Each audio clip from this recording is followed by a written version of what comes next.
Hey, good morning. It's about 6:30, day 13. I'm in the metropolis of Manzanola, I think it's pronounced right, Colorado. I'm in the plains now. I spent last night in Pueblo. I stopped a little early yesterday. I stopped about 2 o'clock, 300 some miles.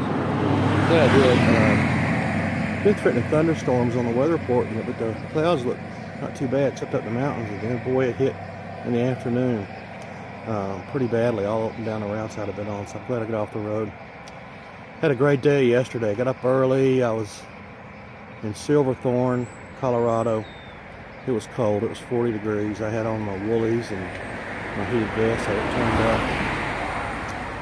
Rode up a back road up to Kremling and Granby, Colorado, and then on up into Rocky Mountain National Park. I got up in there about 7, 8 o'clock. It was cold. But golly geez, it was beautiful. A lot of snow on the ground. Got up over 11,000 feet. And in fact, sometimes it was a little scary riding along the edge of that road. But it was absolutely gorgeous. I came down into, oh shoot, I can't remember the town. I got a little breakfast real quick. Later in the day. Then took off down Highway 7, then 72, and then 119. And I'm going to tell you, the front range riding is just wonderful.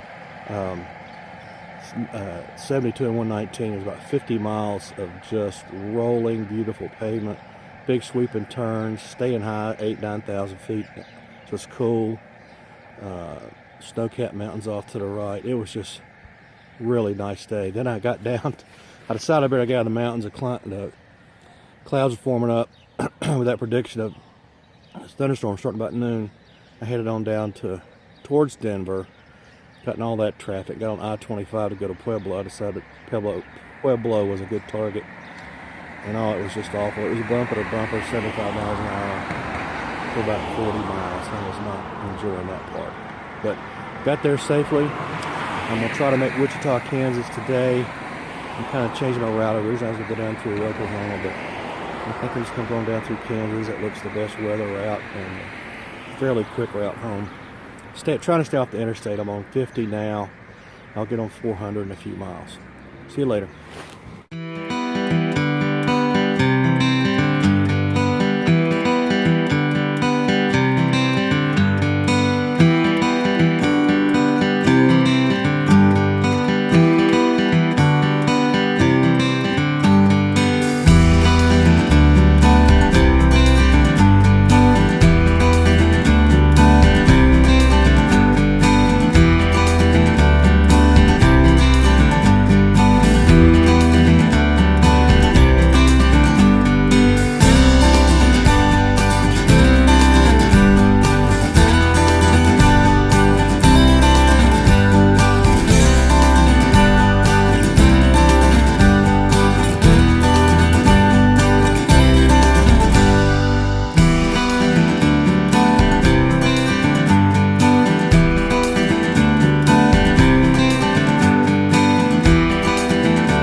day 15 of my trip.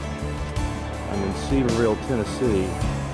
Last couple of days I've been getting chased by storms and heat.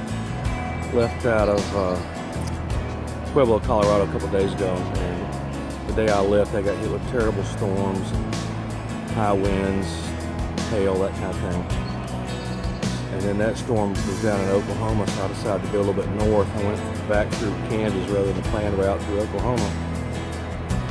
I got to Wichita, and fairly uneventful. Got to leave the next morning. God, it was hot. The air was so thick and humid you could cut it with a knife. And I left at pre-dawn. It was just awful. Got a little better as I got into Missouri, and then it clouded up. Got a little bit of rain.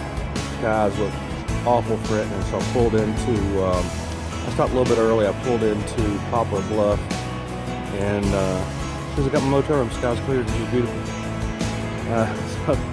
So the next morning, I'm supposed to go to Nashville, Tennessee, and stay with a buddy. It's only about 300 miles. I get up, and I was gonna be lazy, and I looked at the weather radar. There's a storm bearing down the town I was in, so I took off. It was not bad. It got cloudy, but not that thunderstorm cloudy. But it was cool. It was supposed to have been terribly hot. They've been having temperatures in the high 90s and hundreds, and down in Arkansas, bypassed Arkansas, because they were having heat indexes of 105 to 110. It was just crazy. So I get to my buddy's house in Nashville, and I was supposed to spend the night, but I told him I gotta go. I gotta take advantage of these cooler temps and these clouds, and pretty much held till I got here to Stephenville. It was about a 500-mile day yesterday. Today should be my last day. The only concern is I was oiling my chain last night and I saw a nail on my tire. I got my pliers, held my breath, pulled it out, and it was only about a quarter inch long, so I don't think it penetrated. I checked the pressure on the tires. I'm losing about 2 pounds a day on that rear tire, which could be a slow leak at the valve, but I'm a little concerned about that. So we'll see. Should be home a little bit after lunch today. Just wait for the sun to come up, because I don't like to ride in the dark, but it shouldn't be just a few minutes. Talk to you later.